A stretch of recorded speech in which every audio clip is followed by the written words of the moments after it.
You will enjoy meeting God as no other things in the world. They tell the Sufi, what distracts you in the prayer? They said, I love nothing more than God. So who will take me from Him? So he learned how to love God and how to meet Him. Indeed, the moment you say Allahu Akbar, you had the permission to meet God. This is how God is in Islam. To meet God, to meet the Prime Minister, you have to arrange it for about 1 month, and you have to have lots of VIPs to make you to meet Him. To meet God, the Creator of the whole world, and to talk to Him, and to have a personal relation with Him. All what you have to do is do Tahara, meet Qibla, and do Allahu Akbar, and raise your hand. Niyya, Takbirat al-Ihram, and Raf' al-Yadayn, and finish. They said, I meet God by doing 3 things. 3 things. 2 rukun, 1 sunnah. Rukun is niyya, Takbirat al-Ihram. Sunnah is just raise your hand. And where are you? You are not in the room. You're not in front of the wall. You are in His hadra. You talk to Him directly. The only difference between the others is these people, they feel this. They live in it. And they get the back reaction from Him. One man said, the moment I say Allahu Akbar, I am in the first sky. I go through the whole earth and space till I reach the first sky. 7 takbirah, after 7 takbirah, I am in the 7th sky. Indeed, all this is available for all of you. Once you become a Muslim and you are in the circle, you are now fit to be the best near the Prophet. There is no boundary to you. It's only yourself. The only enemy you have is yourself. No other enemy. Shaitan is through you. Dunya is through you. God has not made Shaitan as a sultan. He's not musaltan. He does not make you do things forcefully. He's musallat. He only trick you. So if you are stupid, you will go. Musallat is different from musaltan. Musaltan, he make you do things involuntarily. You must do it because you have the power to do. He is not a musaltan. He is only a musallat. Same thing for dunya. And Hawa is a daughter of personal, self. So your biggest enemy, your worst enemy is yourself. This is the asfal as-safilin. Human nafs. Human nafs. Let me tell you a fun things I found by my tafkir. This is only okay by tafkir. If you don't have tafkir, 1/3 of the Quran is tafkir. لقوم يعقلون لقوم يتفكرون أفلا يتدبرون.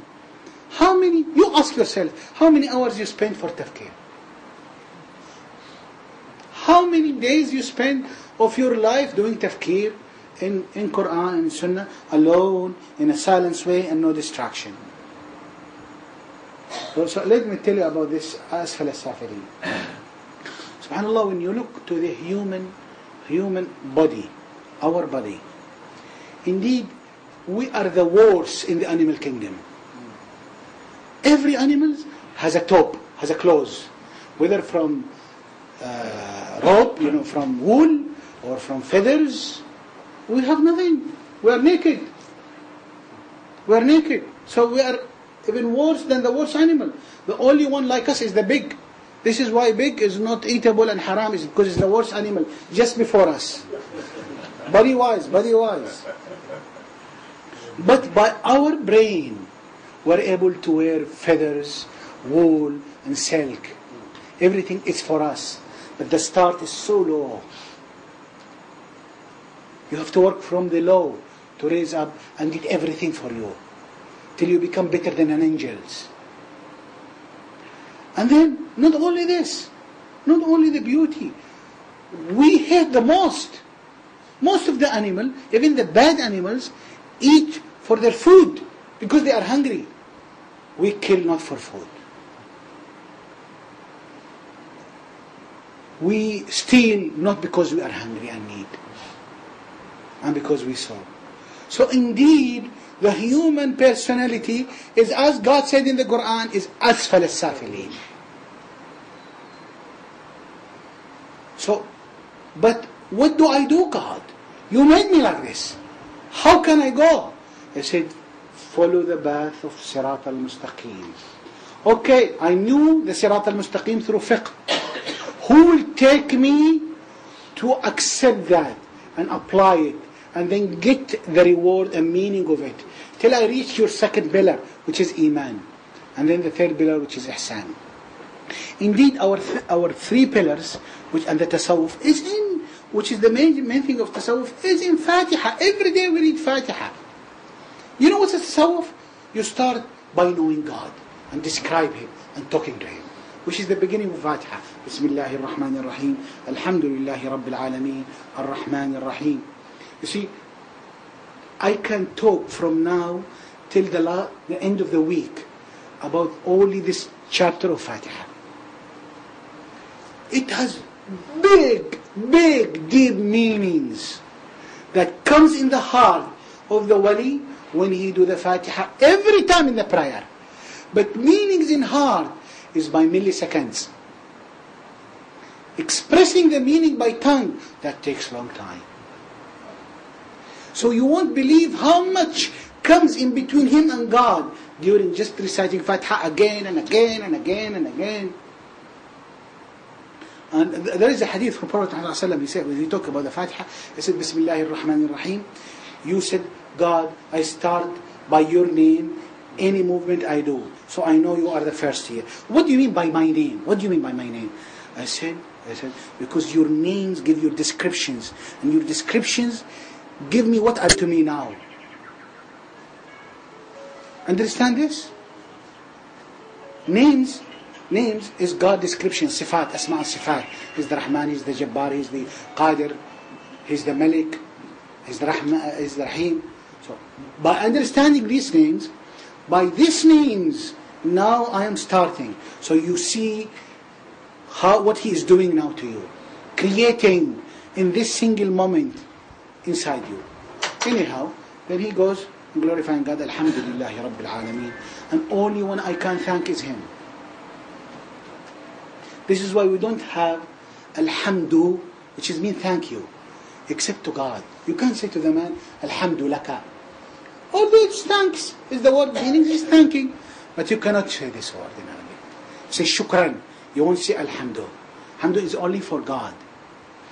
And let me tell you, people think, most of the scientists think that Alhamdulillahi Rabbil Alameen, it means God, I thank you deeply for your kindness, which is very clear in the other word, which is Rabbul Alameen, because you are the God who give care for all the creatures.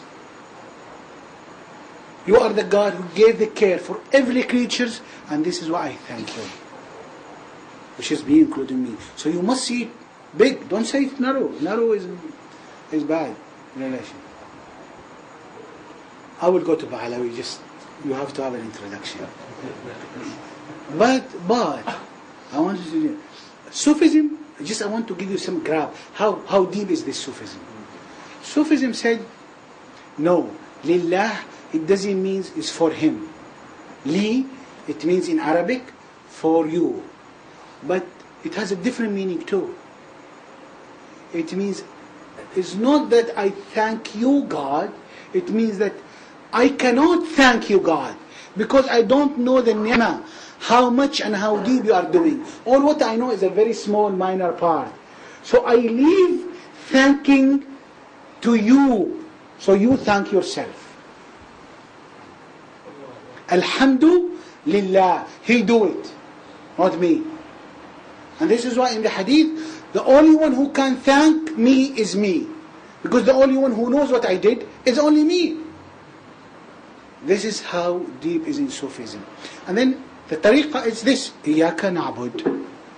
This is Islam. I pray for you and I obey you, God. So after you obey him, and you admit you want to obey him, you will find that by the Basmala, by Bismillah ar-Rahman ar-Rahim, that he is the one who did everything for you. His hidayah from him, your Islam is from him, your power to pray is from him, your rizq is from him, your vision clearing is from him. So you say, Iyaka nasta'een. God, I need your help to be your slave. This is Iman. God, I need your help. And this is not just simple as I'm telling you.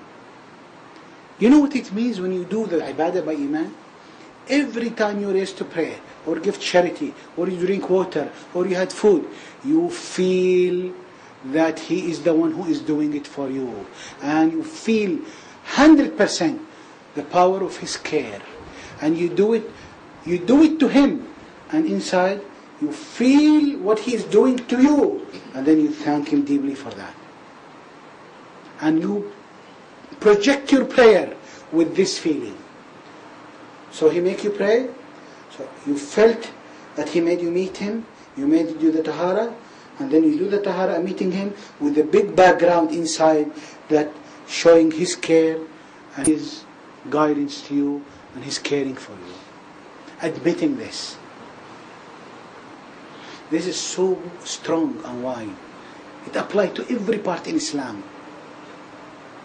And the moment, if you do the Iman pillar, the moment you stop doing it, in any time He pause, He stuck you. He wake you up. No, this is not you. It's me who did it. For example, you are happy. You did a very good time. You made your parents laugh. You gave them a car. You made them happy. And then you are happy from yourself. Alhamdulillah, look what I did to God today. And the moment you are in Islam, He will leave you. If you are an Iman pillar, He will stick you. He will make you lose the khushwa, lose the feeling of Him, lose talking to Him. And then you know, what have I done? What happens? I lost my heart. Heart is Iman. Soul is the Ihsan. I lost my heart. The mu'min, the Sufi has a heart. The moment he loses it, he knows he's in dangerous. His relation was cut between him and God. And then he started to search. And then he found that he correlated this to himself. This is why in Quran, في الأحزاب, Surah Al-Ahzab, when the Sahaba said, if we will go to this battle and we will conquer our enemy, because if we are going to be defeated this time, not because we have a small number. The first battle in Islam where the Sahaba was large numbers, all of them is small numbers, is this. And they say, we are now large. They haven't seen God help. And God, they saw what? Their power, their hand and their source. So they were defeated. First time they were defeated. The only battle we are defeated, even Uhud not a defeating. The only defeat we had in whole Islam is Al-Ahzab. Because this time, which they said, no, we have the power. They forget God. And they said God in Quran, وَأَعْجَبَتْكُمْ كَثْرَتُكُمْ. You thought you are big a number and you don't need me now. This is Iman. And Sahaba is practicing Sufi because this is God ayah. And this is their description. You know what is Iman in Sahaba? Very clear. They say their prayer, daily prayer. Alhamdulillah الذي هدانا لهذا وما كنا لنهتدي لولا أن هدانا الله.